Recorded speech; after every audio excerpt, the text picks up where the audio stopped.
Sir నమస్కారం sir, IDFC bank నుంచి call చేస్తాం సార్. సార్ మీ పేరు మీద ప్రీ అబో పర్సనల్ లోన్ ఎలిజిబుల్ అయింది సార్. లోన్ గురించి మాట్లాడదు సార్. పెళ్ళి అవుతుందా?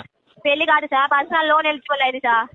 వాళ్ళు మన వాడా రమేష్ గాడు, అదే వాడు ఫోన్ చేసి పర్సనల్ గా ఫోన్ చేస్తే ఇట్లా ఇట్లా అయింది మరి ఇట్లా అని చెప్పేసి. సార్ పెళ్లి కాదు సార్, ఐడిఎఫ్సి బ్యాంక్ తరపు నుంచి మేము కాల్ చేస్తున్నాం. మీకు పర్సనల్ లోన్ ఎలిజిబుల్ అయింది. ఐలమ్మ బ్యాంకు పోయింది సార్. ఐలమ్మ బ్యాంకు పోలే సార్, ఐడిఎఫ్సి బ్యాంక్ తరపు నుంచి కాల్ చేస్తాం సార్. హలో, ఇప్పుడు అదే కానీ పెళ్ళయిందట కానీ చెప్పి నాకు పెళ్ళమ్మ వాళ్ళు కొట్టుకుంటే మనం ఏం చేస్తాం? వాళ్ళు మాట్లాడుకొని వాళ్ళు మంచిగా ఉండాలి కానీ మనం ఎన్ని అని చెప్తాం ఏమని చెప్తాం వాళ్ళకు? ఇప్పుడు నువ్వైనా ఇప్పుడు ఆమె బ్యాంకు పోయి పైసలు తీసి వాళ్ళకు ఇచ్చిన దానికి నువ్వేం చేస్తావు చెప్పు?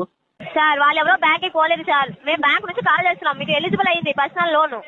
ఇక వాళ్ళు లేచిపోతే లేచిపోని కానీ సార్ ఏం మాట్లాడతారు మీకు అర్థమవుతుందా సార్?